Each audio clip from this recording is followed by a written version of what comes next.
preciso tratar aqui é dizer que o calendário da rede municipal de Betim é uma construção coletiva, não é uma discussão unilateral, não é uma questão que a CEMED decida sozinho. Há muito tempo a gente tem essa questão de fechar o calendário, construir, definir conjuntamente com a Secretaria de Educação, depois de ouvir todas as escolas, ouvir representantes, direções de escola. Então, essa é uma premissa do calendário municipal de Betim. Segundo aspecto que eu acho que precisa dizer aqui é que, diferente dos demais calendários, das demais redes, Betim tem as férias regulamentares dos servidores do quadro setorial da educação, junto com as férias escolares, fixada no mês de julho. Isso desde 96. É uma organização da rede municipal de Betim. Enquanto no mês de recesso, em Belo Horizonte, Contagem e outros municípios menores, Betim tem as suas férias regimentares e as suas férias escolares fixadas no mesmo período, que é o mês de julho. Isso tem possibilidade, inclusive, questão de saúde mental do trabalhador, né, de muitas questões. Férias é um direito trabalhista, está previsto na Constituição de 88, e antes disso, na consolidação das leis do trabalho, e ela tem um aspecto que vai muito mais além do que apenas o descanso, né, ou a saída do trabalho. Ela tem um aspecto que é de saúde e medicina do trabalho. Bem, então, as férias escolares, ela não pode ser alterada unilateralmente, como pretendeu fazer a gestão municipal, sem que haja uma convenção coletiva, um acordo coletivo. E não foi feito, né? Então, as duas, eu me lembro que apenas em 2 momentos as férias de Betim foram alteradas e parceladas. A primeira, quando ela coincidiu com o período das Olimpíadas, que aconteceram no Brasil. Então, por uma questão nacional, nós fizemos a alteração para afastar, né, retirar do período que ocorreria as Olimpíadas. E o segundo momento foi o ano passado. Nós fizemos isso também para atender a uma demanda também da gestão. A gente estava no meio da pandemia, né? A gente ainda está, então a gente fez a alteração. A gente acordou isso com o município. Desta vez agora, nós começamos a ficar surpresos, porque antes até que o ponto viesse a ser tratado pela gestão municipal, com o sindicato, e até pelo conselho, porque isso também precisa passar pelo conselho, porque não é somente as férias, né, dos trabalhadores, são as férias dos estudantes. Nós vimos anúncios da gestão municipal, tão logo ela começou a fazer aquele processo de vacinar adolescentes, de que estava vacinando, porque a pretensão da prefeitura, pretensão não, a prefeitura faria o retorno às aulas presenciais em julho. Então, inclusive com o anúncio, parece que do secretário municipal de saúde.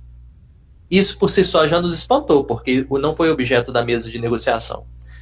Bem, aí nós fomos participar então de uma reunião com a secretária de Educação no dia 21 de junho, foi segunda-feira passada. Nesta reunião, nós ouvimos, então, da secretária de Educação a proposta de fracionamento das nossas férias em 2 períodos, sendo um período na segunda quinzena de julho, da primeira quinzena de julho, com o retorno dos estudantes a partir do dia 19 ou 21, estudantes do 7º, 8º e 9º ano, o segundo período de férias a ser gozado no mês de janeiro do ano que vem, que é o período de recesso, conforme está no Estatuto da Educação.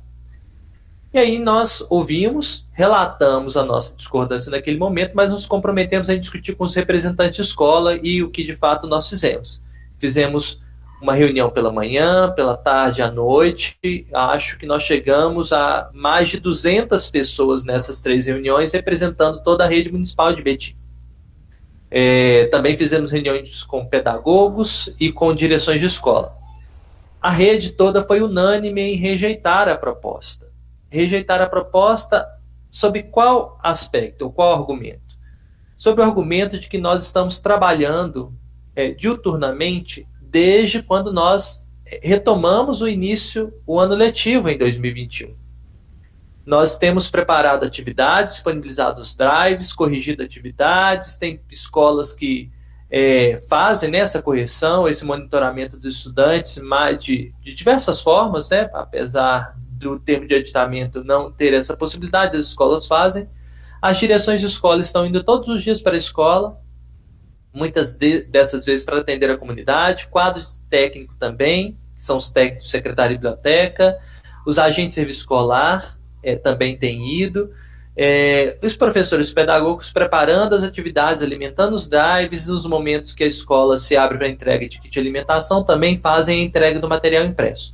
Nós sabemos que isso tudo, apesar de para nós ser um trabalho muito mais pesado, porque se engana quem acha que estar em casa em trabalho remoto é melhor do que estar na escola, não é muito mais cansativo, muito mais pesado, porque é da hora que a gente levanta a hora que a gente vai dormir, preparando a atividade, pensando nesse sujeito que está do outro lado, e em função desse pensamento, desse objetivo, tentando fazer uma atividade mais adequada possível para que ele consiga ler, compreender e fazer a atividade, né? Quase contando que os estudantes sejam autodidatas.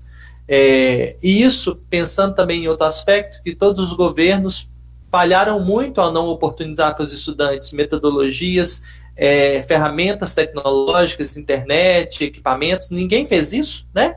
Então, mas querem imputar no conjunto dos trabalhadores da educação a responsabilidade por esse abismo, né?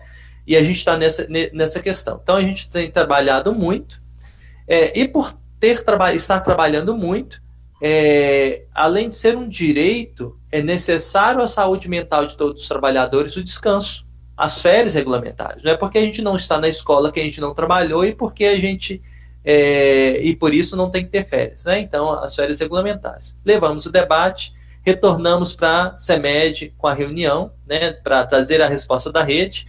Nós recebemos, eu acho que quase 160 comunicados de escola relatando sobre a sua discordância com a alteração das férias, porque nós orientamos que também encaminhassem para a CEMED. Junto com esse comunicado, nós recebemos um relato muito importante, mais a miúde, da situação de cada escola, de cada unidade escolar. E aí nós vamos perceber que as escolas todas estão com quadro defasado, não há profissionais, a falta de professores, né? Nós temos relatos de escolas que dizem que faltam 70% do seu quadro de profissionais, professores, por quê? Que não é aparente. Porque, Cristina, seu áudio está ligado. Porque em trabalho remoto, um único professor prepara atividades que servem para todos os anos, todas as turmas de um quarto ano, por exemplo, ou do primeiro ano. E com isso, a Secretaria de Educação e a Prefeitura acabou fazendo uma economia muito grande, porque nós temos professores com 15 turmas, professores P2 trabalhando para além das suas jornadas de 20 horas, que são 20 horas aulas semanais, estão trabalhando 28 horas semanais, 30 horas semanais, preparando atividades, porque elas vão para um drive e ficam lá. No drive, assim, atividades do quarto ano, as atividades de português, as de história, de geografia e de matemática, que é um único drive, né, para aquela turma, para aquele ano, mas que, na verdade, se a escola tem 6 turmas de quarto ano, 4 turmas de quinto ano, né, independente do número de turmas, elas pegam a atividade de um único drive. Então, por isso que é uma sobrecarga muito grande, né, porque aí os diários escolares, alimentares diários, anotar o que tem sido feito, presença, essas coisas, está sobre apenas um único professor que está lá com essas 15 turmas, essas 28 aulas, né? Então, essa é a realidade. Então, nós percebemos um quadro de pessoal muito defasado, ausência de cozinheiras, quadro de pessoal da limpeza também extremamente defasado, além dos professores, ausência de pedagogos e situações que nós temos relatado para a Secretaria de Educação e para o governo municipal há muito tempo, cobrando nomeações, porque tem uma lista de servidores de pessoas aprovadas num concurso público, com a expectativa de serem chamadas. E vamos lembrar que nós fizemos debate também nesse conselho o ano passado, quando a gente alertou sobre a demissão de mais de 3.200 pessoas, a Secretaria de Educação disse que em janeiro faria nomeação e essa nomeação não saiu em janeiro. Essa nomeação veio saindo ao longo do tempo, a última nomeação saiu agora, sexta-feira, porque a gente, inclusive, fez uma live relatando essa situação, né? Mas aí a gente começa a ver um aspecto de que há um limite para nomeações, parece que pela prefeitura, eu acho que a gente precisa tratar disso. Então, quadro de pessoal. Outro relato importante é a respeito da estrutura das escolas. As escolas receberam uma verba, um recurso muito pequeno, para que, Cristina, seu áudio.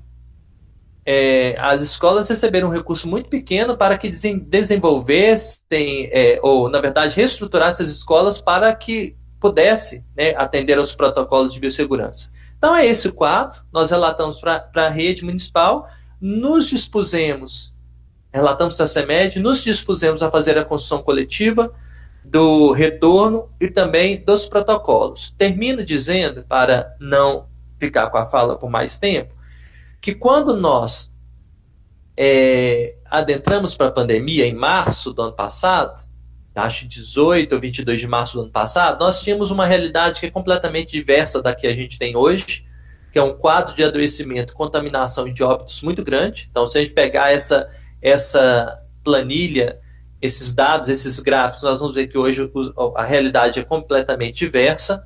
Os servidores de educação foram vacinados, começou a vacinação dos servidores de educação em junho agora, até o dia 15 de junho, mas há pendência ainda de servidores que não foram vacinados, porque na época não puderam se vacinar, porque estavam com Covid ou porque tinham vacinado da gripe, e a gente foi vacinado apenas com uma dose, a segunda dose prevista ainda para setembro. Então, o governo que queria realmente um retorno às aulas presenciais precisava antecipar esse processo de vacinação, não fez, né? E não estou dizendo só de Betim, nenhum governo fez. Acho que preciso dizer também que a gente fez a construção de um aditamento, que você lembrou bem. Nesse aditamento que está assinado pelo Sindiúti, pela CEMED, pelo Conselho de Educação, está expresso que o retorno às aulas presenciais é uma questão que precisa ser construída pela CEMED, pelo Sindiúti e pelo Conselho, como foi o aditamento, assim como os protocolos de biossegurança precisam ser construídos conjuntamente por nós, né? E aí eu preciso lembrar que no Guia de Implementação de Protocolos de Retorno das Atividades Presenciais das Escolas de Educação Básica, que é um documento me parece, do Ministério da Educação, diz que os protocolos eles precisam ser construídos conjuntamente por todas, né, as partes interessadas. Então, o Ministério da Educação vai dizer isso lá na página 26, que é a respeito dessa construção.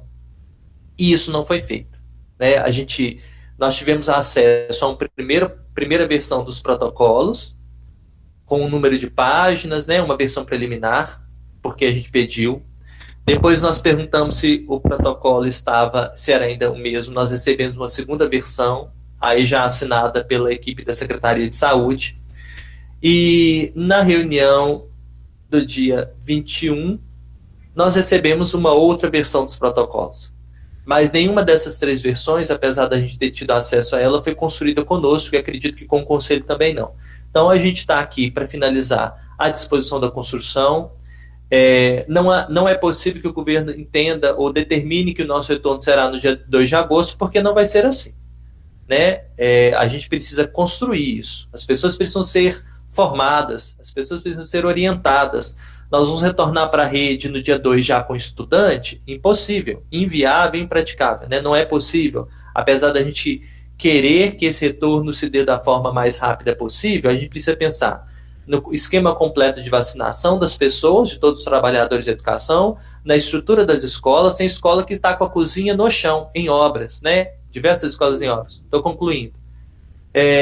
Então, precisa pensar junto, construir o protocolo conjunto, orientar a rede. Além do comitê central de discussão dos protocolos, cada escola precisa fazer o seu comitê, né? O seu protocolo também, o seu comitê escolar para discussão desses protocolos. E nada disso foi feito. Então, essa é a realidade que a gente tem. A gente está aqui à disposição do diálogo para a gente construir. E não vai ser no mês de julho, né? Porque em julho estão todos em férias. Não é possível chamar a rede, chamar a direção de escola, nem ninguém, porque está todo mundo em férias, né? Então é isso. Obrigado e desculpa pelo tempo lá. E não chegou só de uma pessoa. Chegou nos grupos dos representantes do sindicato, individualmente, nos grupos de WhatsApp. Chega áudio, chegou foto, chegou uma série de questões. E nós vamos recolher tudo, vamos encaminhar para o órgão competente, para o Ministério Público. Eu acho que é ele que tem que averiguar essa situação, né? Tem limites para a nossa atuação. Eu só acho que na questão da Marilene, a fala dela às vezes inverte uma situação. Fica parecendo aquela mesma relação que a gente escuta, aquela mesma argumentação que a gente escuta quando uma mulher é abusada ou estuprada e algumas pessoas querem justificar que ela o foi porque ela estava com uma roupa curta. As situações, porque ela falou, né, deve ter um doidinho que acordou, foi lá e perdeu a viagem. Não. Não é uma pessoa que criou a sua história, né, fez um malabarismo mental, intelectivo, e com sua manifestação de vontade decidiu hoje acordar e vou lá no Hotel Aba e vou descobrir isso. Não. Impossível que várias pessoas tenham conseguido criar uma mentira ao mesmo tempo e todo mundo chegar. Então, essa situação é muito séria. A dona Dochinha, a contratação, a privatização da educação que está acontecendo no âmbito da Secretaria de Educação, está acontecendo no âmbito da Secretaria de Educação e não é no âmbito da esfera individual de cada pessoa. Então, o relato que a gente recebeu, os nomes dos vereadores que foram citados, os áudios que circularam, a forma como está acontecendo, o formulário, as pessoas mandaram foto do formulário com a logomarca da dona Dochinha.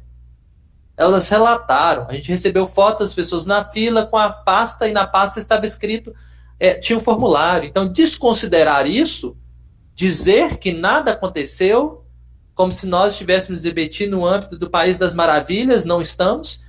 Essa situação no Hotel Aba aconteceu, a gente vai encaminhar as denúncias, isso é sério, não pode, né? Até porque coincidiu muito com o fato da questão que a gente trouxe para a Secretaria de Educação de ter dito para ela que os quadros das escolas estavam todos defasados. Aí, logo na sequência, começa um processo que indica uma contratação para mão de obra para as escolas, ferindo princípios constitucionais, ferindo uma ordem legal das coisas acontecerem, mesmo na organização social, como foi no caso do agente de serviço escolar, no caso auxiliar de serviços gerais, que houve um processo de seleção, as pessoas se inscreveram e mandaram o seu currículo pelo formulário que preencheram, e já há também indícios de regularidade na contratação das pessoas, de furar a fila de pessoas que não estavam no posicionamento, então a gente vai encaminhar isso tudo para o Ministério Público. Mas inverter a lógica não dá, não. Querer colocar na vítima, no desempregado, a responsabilidade, a culpa por ele acordar de manhã e querer pagar passagem para ir lá porque ele é doidinho, ir lá no Hotel Aba e do nada, isso é muito sério. Né? Não dá para acontecer isso, não. É impossível. Sobre o quadro de pessoal, o mínimo que se espera, quando a Prefeitura de Betim fez a rescisão contratual de 3.200 pessoas no dia 31 de dezembro, é que hoje a escola estivesse com 3.200 pessoas a mais. Ela está com 3.200 pessoas a menos, porque no retorno ainda no contexto de pandemia, vai depender e vai demandar um número de pessoas além desses 3.000. Então nós temos um quadro de efetivos na escola, temos esses 3.000 que foram demitidos, e num contexto de pandemia a escola demandará mais do que as pessoas que estão atualmente na escola, dos que foram demitidos, e é a partir daí que a gente precisa considerar, porque os protocolos apontam isso.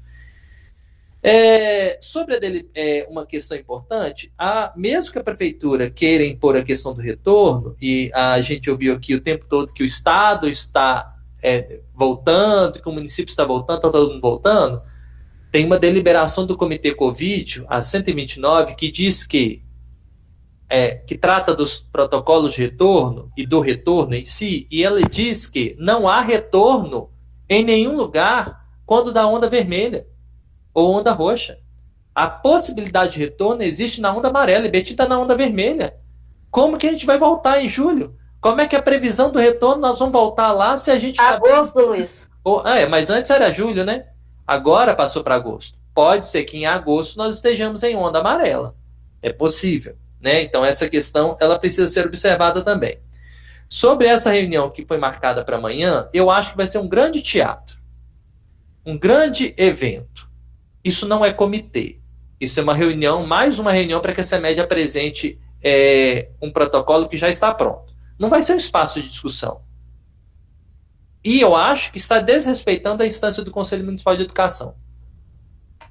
porque o conselho, que deveria ser o protagonista nessa discussão, está sendo jogado de lado e está sendo chamado para ser um convidado. Era o conselho que deveria chamar essa discussão sobre protocolo e chamar todos os atores. A partir daqui, a CEMED está esvaziando o papel do conselho e remetendo para outro espaço, onde ela tem o poder de quem ela convida, os médicos que ela convida, quem ela convida do governo, e nós vamos ficar lá, um grupo pequeno, que é o que a gente acabou de receber o convite, para dizer, para apontar as coisas de um protocolo que já está pronto e que pode aceitar alguma alteração, mas que já está tudo pronto. Ou alguém tem dúvida de como é que vai ser a reunião amanhã? Ou de quem são os pais que serão convocados? Ou de quem são os médicos que serão convocados? Ou de quem são os autores que estarão lá? Até o prefeito estará. Isso não é reunião de discussão de protocolo, é reunião de apresentação de documento, para tirar foto, para aparecer na mídia, para sair no Jornal Globo, na Globo, para sair na Band, onde for aparecer, para dizer que o governo de Betim está discutindo os protocolos para o retorno dia 2 de agosto, esquecendo que tem uma categoria organizada na base, e que não se importa se disfarçar com quem quer que seja. Nós vamos discutir com a categoria. No dia 2 nós vamos fazer assembleia, e vamos discutir, e vamos avaliar as condições da escola. E férias, não tem disso não. Pode não ter para quem é cargo comissionado. Férias é uma determinação legal. Em todos, o quadro setorial da educação de Betim está de férias no mês de julho. Todo ele. Inclusive as questões que compõem a CEMED. Porque não dizem para o secretário de educação, que estavam doidos querendo gozar as férias. Mas quando a gente conquistou as férias, está todo mundo feliz. Né? Porque lá no bastidor, no interior, na conversa do pé de ouvido, ninguém queria trabalhar em julho, da forma como estava proposto. Pode não falar para a secretária de educação, mas todos chegam para nós e questionam. Todos torcem para que a gente consiga reverter o processo que a gente tem enfrentado aí. Todos torcem para que a gente reverta a redução do salário que o governo municipal está impondo, né? De reduzir o trintenário, de querer reduzir o quinquênio. Todos torcem. Né? Então, não tem dessa questão, não. A gente acha que o Conselho precisa se posicionar enquanto a relação da questão de discussão do protocolo, chamar para si o debate, né? Porque comitê é um grupo reduzido, precisa ter a representação do Conselho, dos conselheiros, do sindicato, da CEMED, de pai de aluno, de OAB, de médico, quem quer que seja. Mas quem tem que fazer isso, até pela questão de imparcialidade e de neutralidade na discussão e na construção do processo, é o Conselho de Educação. Um protocolo que já está feito, posto, construído, que vai ser apresentado, ele já levanta uma série de questões. Não pode ser uma produção, claro, que a CEMED, a gestão municipal, tem o seu papel de fazer e conduzir a gestão da política pública, mas toda condução de política pública ela é submetida ao crivo da apreciação dos conselhos de controle. E o Conselho de Educação é um conselho de controle, consultivo, deliberativo. Né? Então é isso. Dizer amanhã, agora, porque nem a data é construída conosco, e dizer que isso é construção, amanhã você está sendo convidado para uma agenda que já existe, para um grande evento que já está colocado, às 3h30 da tarde, no auditório tal. Isso não é construção, não. Isso não é construção, não. Isso é comunicado, isso é anúncio. De chamar a reunião de diretores para dizer que está construindo, mas quando os diretores se levantam e dizem que não concordam, e aí no meio da reunião fala, eu estou anunciando e vai ser assim o retorno das aulas, isso não é construção, não. Isso é imposição. Isso é postura autoritária. Então vamos começar a colocar e usar os termos adequados, porque a língua portuguesa ela tem um grande léxico, um grande número de palavras, né, do campo lexical que nos permitem usar os termos adequados. Né? E se lá no campo da economia a gente ouvia alguns economistas dizendo que os números, quando bem torturados, dizem o que a gente quer, as palavras também, quando bem torturadas, dizem o que a gente quer. Então vamos colocar as questões bem às claras, dizer como é que é a situação, para que ninguém diga nós tentamos ou nós fomos construir. Não tem construção.